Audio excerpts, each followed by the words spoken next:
Hello and welcome back to my Destupidification Project, Week 2. This is done in association with my podcast. Just a quick thing to show you what I did. I've removed some things from my learning schedule just because I was not going to have time to do all of this stuff, and I'm probably still not going to have time to do a lot of what is on here. But I whittled down the things that I couldn't find resources for or I didn't really need to know, and I'm used this to create a reverse study plan. I'm removing all of the to-do tabs except one, but the reverse study plan, which we'll see again in a minute, is sort of like the reverse revision schedule, but in this case it's just all of the things that I'm going to study, when did I study it, and how well I thought I did when I studied it. Now, I've marked some things on here as a sort of a dummy trial. This isn't really... Some of it I have studied, some of it it's just to show more than anything else. But to get the resources, for example, for the first one, for Shakespeare, it was easy. I went to Gutenberg and I was able to download an ebook for The Merchant of Venice, which I'm reading. Then I looked at the open textbook library for almost everything else. So the biology, the chemistry, and the physics books. And I just searched for physics, chemistry, etc. And I found the things I needed. In some examples, it sent me off to, for example, the probability thing, it sent me off to a different website where I downloaded another open source public domain book. Some of these are Creative Commons. A lot of this, like British history, I had no luck finding this resource. So I have gone to the local library for that resource, and I'm hoping to find things there. But pretty much everything else, physics, geography, probability, etc., I found online, open textbook, free to use. So, no money spent, which was one of my targets in this, was to not spend any money on resources. So I have to get it for free and legal off the internet or from my local library, etc. And so that's what I've done for just about all of the resources. Now, the reverse study plan that I'm showing you here is basically a list of what I'm going to learn after my sort of whittling down the numbers. The column B is showing what I want. Like the result is red is must learn, green is nice to have, amber is should learn, that sort of thing. And then I'm using that, or I will be using that to when I study, and mark down how difficult I felt that it was. Now, this will help more with the textbooks. So if I'm reading the textbook and it's really difficult, so for example, I put in physical geography and I made that all red, that would indicate that actually this book is probably too hard for me and I need to find a different resource. But the statistics in yellow, that's saying basically this is my level, it's a good, it's not too easy, it's not too difficult, and I can work with this particular resource. So in the study plan, it's more about what you're studying. Now, for the family numbers and things, I did discuss mnemonics, and what I'm going to show you here is a method I'm using called the Dominic Method, which is from Dominic O'Brien, a world champion memory expert, and it's some of the numbers that are associated to use. Now, the first numbers 1 through 9, you associate those with shapes. So 1 is a spear, 2 is a swan, 4 is a sailboat, 6 is a golf club, 9 is a balloon. Because those numbers have those sort of shapes, and that's what you're trying to use to remember. Now, if you notice, let me just hide those and show you these. The spreadsheet is not helping me here because the spreadsheet is showing 01 as 1 or 00 as 1. But actually what I want here is 00 to indicate Ozzy Osbourne. Now the reason I want 2 letters is because I use this to break up long digits, a long series of digits into pairs of numbers. And if it comes up as a pair of 0, 0, then I want the 0, 0. I don't want a single number of O. So then I associate these with people. So DD, Dick Dastardly, NG, Noel Gallagher, OB is 0 and B is 2. So Omar Bradley. I'll show you the Dominic method for how to Dominic method uses a different set of numbers for 0 through 9, which I'll show you in a minute.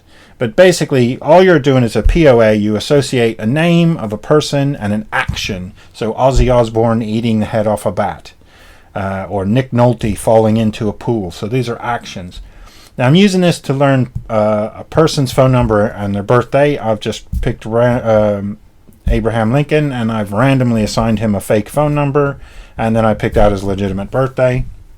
And then you want to try to convert birthdays where you can into numbers, so dates into numbers. Now I'm using the military standard in the US, or pretty much all European standard, where you put the day, month, year, and you put that in and you break it into pairs of numbers. So 12, the day, and then another pair, which is the month 02, and then another pair, which is 18, and then 09. And you notice I already did this for the phone numbers, where I've broken it into pairs of numbers. So you break all long strings of numbers into pairs, and then you have one, or you're only ever going to have one. Like in the phone number, we have a 6 left over. But to remember this, I take the person, Abraham Lincoln, and I picture him going into a place. The place I'm picturing him going into is the White House, for obvious reasons. And then I associate a person and an action with the first room that this person enters. So Abe Lincoln goes into the foyer, and he meets Omar Bradley, and he is spanking a baby, basically. Omar Bradley spanking a baby. Now, the reason that he is spanking a baby is because the action is associated with the second number, and that is a made-up person, Olive Green. So Omar Bradley is using the action of the second number. So 02 is Omar Bradley, and 07 is Olive Green, and that's Omar Bradley is doing her action. So her action triggers Olive Green in your mind, or mind anyway, and you do 02, 07. The next person he meets is Neil Diamond, and Neil Diamond is singing Nothing Compares to You, and he's probably bold, to be honest, because the Nothing Compares to You is associated with Sinead O'Connor, because that's the song she sings. So Neil Diamond singing Nothing Compares to You would trigger in my head ND and S0. So that would be 9460. And then the final set of numbers is 756. Now that is going to be George Eliot, who's actually was a woman who wrote a book under the pseudonym George Eliot. So I'm picturing a woman with a fake beard for George Eliot, and they're swinging a golf club. Now the reason they're swinging a golf club is it has a single digit number 6. I don't want 06, I just want the number 6. And you remember the single digits were associated with shapes, so 6 is a golf club. So this little story helps me to remember the phone number as they go in, and then the next part I might try to remember the birthday, because he walks into the next room and puts on a little birthday hat, and there's a birthday cake in there, and then I would use the room with the birthday party and the people associated in that room to work out February 12th, 1809. Now here, I'm just going to write down these Dominic numbers and letters that have to be associated. So 1 is A, 2 is B, C is 3, 4 is D, 5. So A, B, C, D, E, S, G, H, N, O.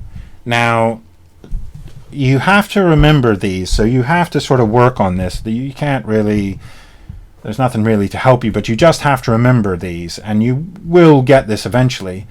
But once you've associated these letters with those numbers, you can then do number pairs, which is what we're doing here. So OC is Oliver Cromwell. Well, we know OC is 03, right? And Nick Nolte is NN, so he's 99. So this is how you get people from numbers, basically. And then the action. So when you want to get 2 pairs of numbers, you take the person and the action of the second pair of numbers, and you match them up together, and then you can remember huge long strings, including pi up to, however many decimals you care to bother with, and or you can use it to memorize phone numbers and things like that. So if I wanted to learn Abraham Lincoln's phone number, and I thought, oh, what's Abe Lincoln's number? Well, I just picture him walking into the White House, and I see the first room, Omar Bradley spanking a baby, and then Neil Diamond singing Nothing Compares to You, and then George Eliot, the woman with the fake beard, swinging a golf club. And then I can break all that down into 02, 07, 94, 60, 75, 6. And I know now Abe Lincoln's phone number. So that's how I'm using mnemonics here to try and break down information into memorable visual chunks. And you basically do the same thing here with like I said before, with the birthday cake, because the birthday cake room, you're associating it with a birthday. You might associate a sort of a room full of phones or phone numbers to remember that the number that's in here is a phone number. But if you're always doing it the same way, if it's always a person walking into their house or place they're associated with, and the first thing they meet is the people associated with their phone number, and then they put on a birthday hat, and then that is their birthday. And then for me, I've also got another room where they step outside get into a car. And in that car, I've associated the number for license plate registration.